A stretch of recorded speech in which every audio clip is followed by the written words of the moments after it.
Keefe D is all over the headlines after getting booked for Tupac's murder almost 30 years later, but most people have no idea how crazy his story really is. So today we're breaking down how he went from playing basketball with Suge Knight and chilling with Eazy E to working with Pablo Escobar and becoming one of the biggest drug lords in rap history.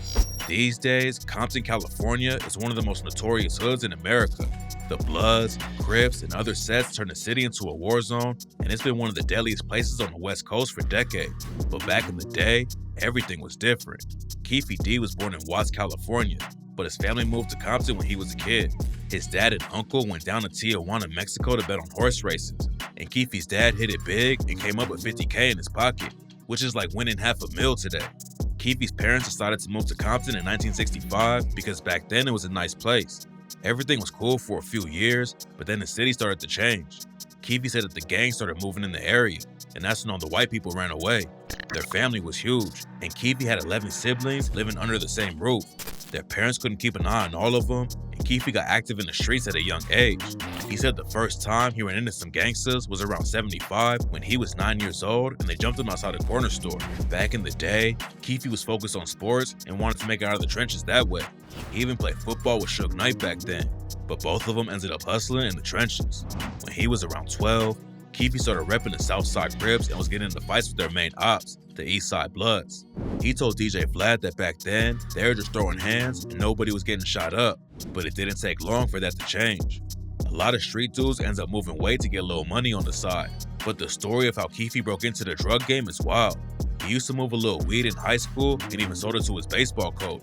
One day when the coach came to re-up with Keefe, he brought some coke with him and told Keefe to flip it. That's when everything changed for Keefe. After he sold the coke, he realized how much money he could rack up pushing weight, and that's when he went full-time with it. He ended up catching a couple of cases as a teenager, but when he turned 20, Keefe got wrapped up in his first serious charge. Keefe already had some legal drama going on with the drug charges, but the situation he got locked up for was way crazier. One day he was stopped on the block, sitting in his whip when some ops rolled up and put hands on him. They busted his jaw and gave him a concussion, but Keefe wasn't gonna just let them get away with it. He drove to his house, got a rifle with 2 clips and a pistol, then slid into ops territory to find the dudes who did it. Keefe spotted the main dude outside his house, and the op ran inside before Keefe could hit him up. That's when Keefe upped his rifle and dumped both clips into the crib. He wasn't finished yet though. He kept sliding through the hood and spotted the op's brother too and chased him down. The dude put his hands up and Keefe could have killed him right there, but instead he just smacked him with his gun and let his homie stomp him out. The cops wrapped Keefe's drug and assault charges all together and hit him with 4 years in prison. Going inside didn't make him want to get out of the streets though. It just made Keefe want to learn how to move smarter and get deeper in the game. He told DJ Vlad that prison was his gladiator school, and back then only real criminals were locked up there. Keefe said there weren't nearly as many prisons around when he got locked up, and the courts only sent people inside that they knew were really dangerous.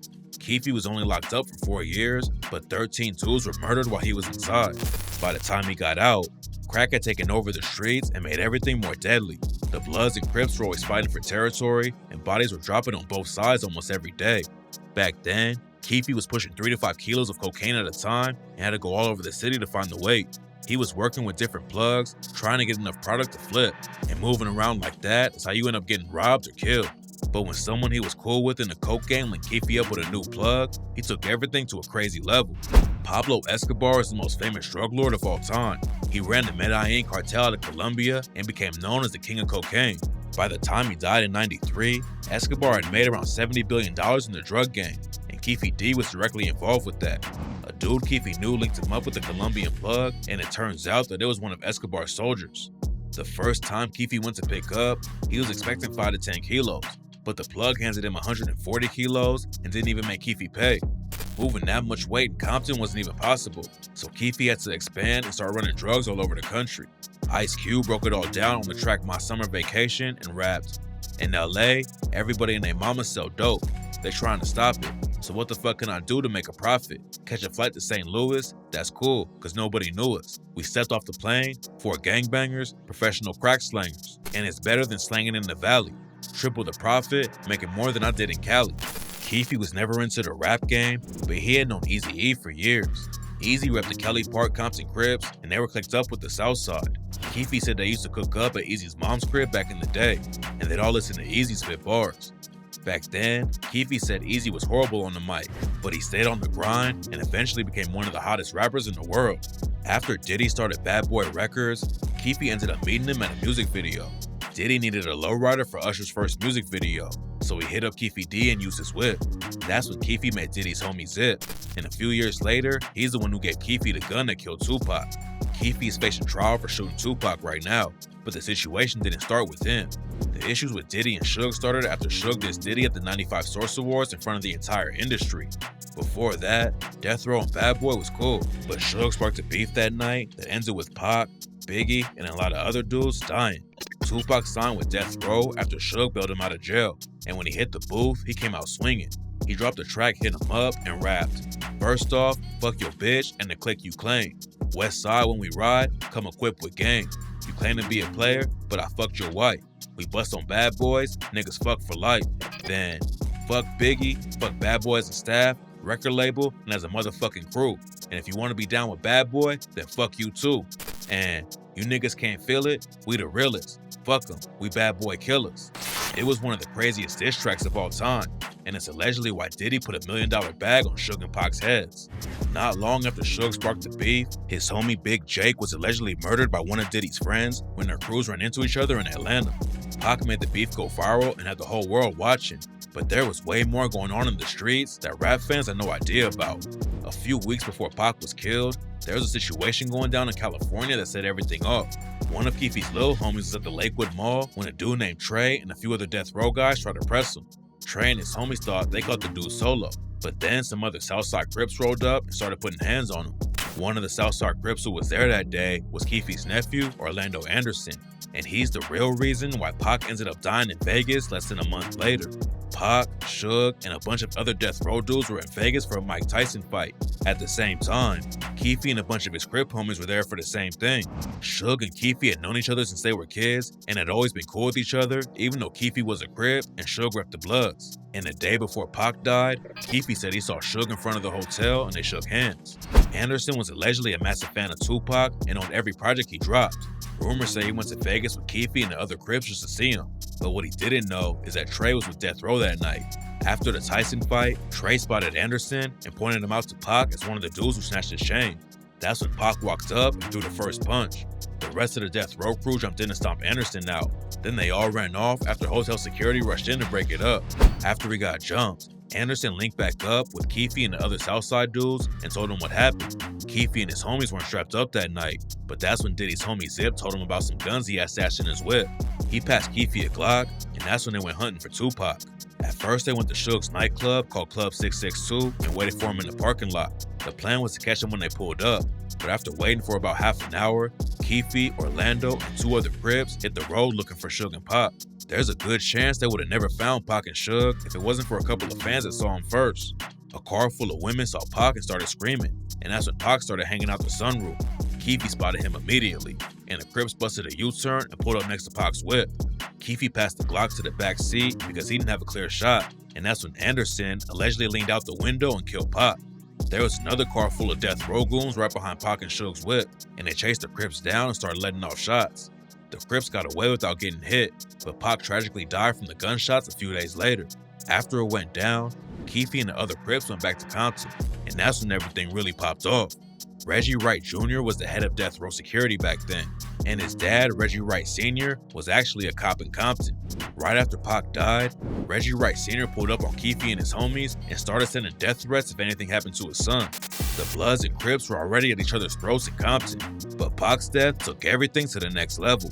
In the first 10 days after he died, there were 11 shootings in Compton, and 3 more people were left dead in the streets. Suge allegedly put $100K on Keefe's head, and that's when Keefe sent out one of his white homies to ambush Suge and take him out. You sent one of them dressed up in a UPS outfit to Suge's studio? Yeah. And I guess if Suge had opened the door, they would have killed Suge. Zip came out to California and was supposed to give Keefe and the other Crips $500,000 for killing Tupac. And while he was there, Diddy allegedly called and asked, "Was that us?" You guys met up with Zip in LA. At Wingstop. At Wingstop. Yeah. You said that Puffy called and said, "Was that us?" And you didn't say nothing. I didn't say nothing. Yeah, you're right. Zip never gave him the money though, and Keefe claims the FBI told him Zip pocketed the cash and used it to open a nightclub. Apparently, there was supposed to be $1 million that Zip was supposed to bring back, but he ended up keeping the money and buying a nightclub with it. That's what the FBI said. Killing Tupac didn't just cause a whole new wave of violence in Compton, it also put Keefe in the spotlight and made his drug empire fall apart overnight. After the Colombians heard how much heat was on the Southside Crips, they dipped out and stopped supplying them with cocaine. Keefe had problems on the inside too. He claims that 18 dudes in the crew flipped and started helping the cops, and that's how he ended up facing life in prison on drug charges. And while he was locked up fighting the case, Keefe suffered 2 major losses back to back. One morning while he was sitting in his cell, the guards came in and broke the news that Keefe's grandmother had passed away. Dealing with that was tough, but just a few hours later, he got even worse news. His nephew Orlando Anderson had been shot and killed. According to the cops who worked on the case, this is how it went down. Anderson had been up drinking all night with a homie after he found out about his great-grandma dying. They went down the block later on to grab some food, and that's when Anderson spotted a dude from a set called Corner Pocket who owed Keefe a few racks over some cocaine. Anderson went up and pressed the dude over the money, and that's when a couple more Corner Pocket affiliates walked up.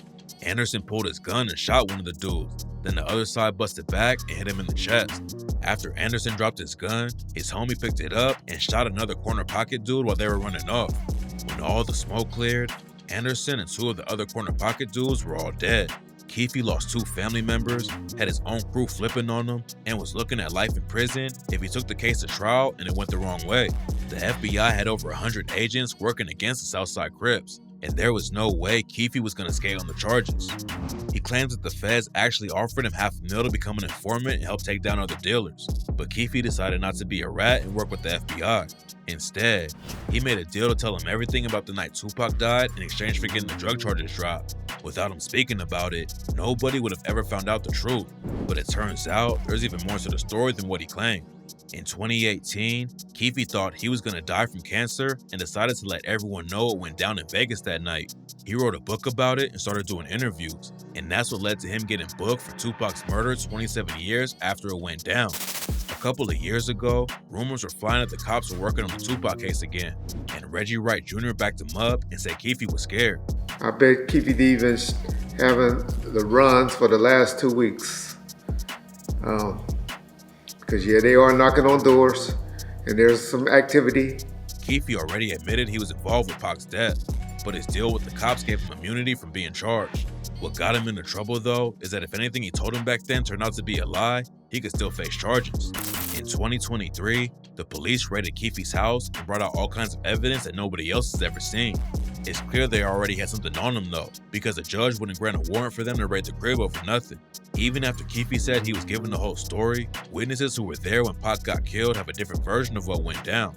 In one of his interviews with Vlad TV, DJ Vlad brought up one of the witness statements and Keefe got pressed about it immediately.